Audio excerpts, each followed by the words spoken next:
ജനുവരി 1-ാം തീയതി കേരളത്തിലെ എല്ലാ പത്രങ്ങളിലും 3 പ്രധാന വാർത്തകൾ ഉണ്ടായിരുന്നു. കേരള സമൂഹം പഠിക്കേണ്ടുന്ന, ചർച്ച ചെയ്യേണ്ടുന്ന 3 വിഷയങ്ങൾ. ഒന്ന്, മലപ്പുറത്ത് കോഴിക്കോടിനടുത്തുള്ള തിരൂർ എന്ന് പറയുന്ന സ്ഥലത്ത് നടന്ന സംഗതിയാണ്. 6 വയസ്സുള്ള കുട്ടീനെ, 1-ാം ക്ലാസ്സിൽ പഠിക്കുന്ന കുട്ടീനെ ഒരു ഉച്ച സമയമായപ്പോൾ കാണുന്നില്ല വീട്ടിൽ നിന്ന്. നാട്ടുകാരും വീട്ടുകാരും തിരിഞ്ഞും മറഞ്ഞും കുട്ടിയെ പരതാൻ വേണ്ടി 4 ദിക്കിലേക്കും പോയി. അവസാനം ഒരു നാട്ടുകാരൻ നോക്കുമ്പോൾ അപ്പുറത്തുള്ള 15 മീറ്റർ അപ്പുറത്തുള്ള കിണറിനോട് ചേർന്നിട്ടുള്ള ബാത്റൂമിന്റെ വാതിൽ അകത്ത് നിന്ന് അടച്ചിട്ടിരിക്കുന്നു. നാട്ടുകാർ ആ വാതിൽ തച്ചു പൊട്ടിച്ചപ്പോ കണ്ട കാഴ്ച, ഈ 1-ാം ക്ലാസ്സിലെ കുട്ടി ഷവറിന്റെ കമ്പിയിന്മേൽ തൂങ്ങി മരിച്ചു നിൽക്കുന്നതാണ്. ഉഗാണ്ടയിലെ കഥയല്ല, മലപ്പുറത്ത് തിരൂരിൽ നടന്ന സംഗതി. പോലീസ് കേസ് അന്വേഷിച്ചപ്പോ മനസ്സിലായ കാര്യം എന്നറിയോ, ഈ കുട്ടിക്ക് 2.5 വയസ്സ് മുതൽ ഈ ഉമ്മ മൊബൈൽ ഫോൺ കൊടുത്തിട്ടുണ്ട് പോലും. 2.5 വയസ്സ് മുതൽ. എല്ലാവരും പറഞ്ഞു കൊടുക്കരുത് മൊബൈൽ ഫോൺ, കുട്ടിക്ക് സ്വതന്ത്രമായി കൊടുക്കരുത് എന്ന് പറഞ്ഞപ്പോ ഉമ്മ പറഞ്ഞതെന്നറിയോ, എന്റെ കുട്ടീനെ പോറ്റാൻ എനിക്കറിയാം, എനിക്ക് പണ്ട് വാപ്പ ഇതൊന്നും തന്നിട്ടില്ല, അതുകൊണ്ടാണ് ഞാൻ പഠനത്തിൽ പിന്നോട്ട് പോയത്, അതുകൊണ്ട് എൻ്റെ മോന് ഞാനിത് കൊടുക്കും. അങ്ങനെ ഈ ചെക്കന് മൊബൈൽ ഫോൺ കൊടുത്തപ്പോൾ ചെക്കൻ നല്ലോണം തോണ്ടും മാന്തുമൊക്കെ ചെയ്ത്.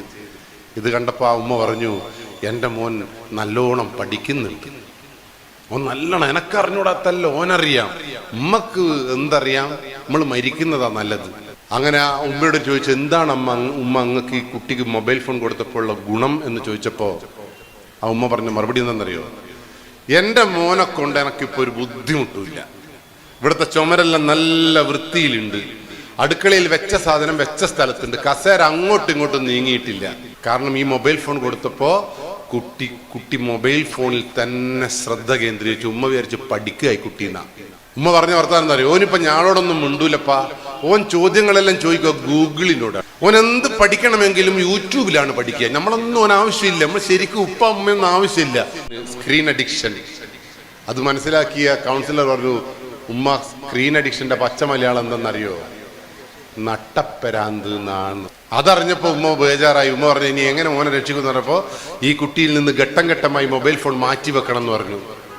അങ്ങനെ ഈ ഉമ്മ ആ കുട്ടിയുടെ കയ്യിൽ നിന്ന് ഭ്രാന്ത് വരാതിരിക്കാൻ വേണ്ടി മൊബൈൽ ഫോൺ മാറ്റി വെച്ചു. ആ ഭ്രാന്ത് വരാതിരിക്കാൻ മാറ്റി വെച്ചപ്പോ ഈ കുട്ടി ഉമ്മയോട് ചോദിച്ചു, ഉമ്മ എനക്കതിനെ ഒരു കാലത്തും ഫോൺ തരൂലമ്മ, തരൂല എന്ന് മാത്രമല്ല, എൻ്റെ മോന് ഭ്രാന്ത് വരുന്നത് എനിക്ക് ഇഷ്ടവുമല്ല എന്ന് പറഞ്ഞു. ഉമ്മ അടുക്കളയിലേക്ക് പോയി. കുട്ടി കുറെ നേരം കരഞ്ഞു. പിന്നീട് കുട്ടി എന്ത് ചെയ്തു എന്ന് ഉമ്മ നോക്കിയില്ല. ഉച്ചക്ക് ഭക്ഷണം വെച്ച് വിളിച്ചപ്പോഴാണ് കുട്ടിയെ കാണാതായത്. നമുക്ക് മനസ്സിലായത് ആ കുട്ടിയാണ്, 6 വയസ്സുകാരനാണ് ഷവറിന്റെ കമ്പീന്റെ മേലെ തൂങ്ങി മരിച്ചത്. മറന്നോണ്ട പ്രായം 6 വയസ്സ്. നിങ്ങളിത് വിശ്വസിക്കുന്നുണ്ടോ?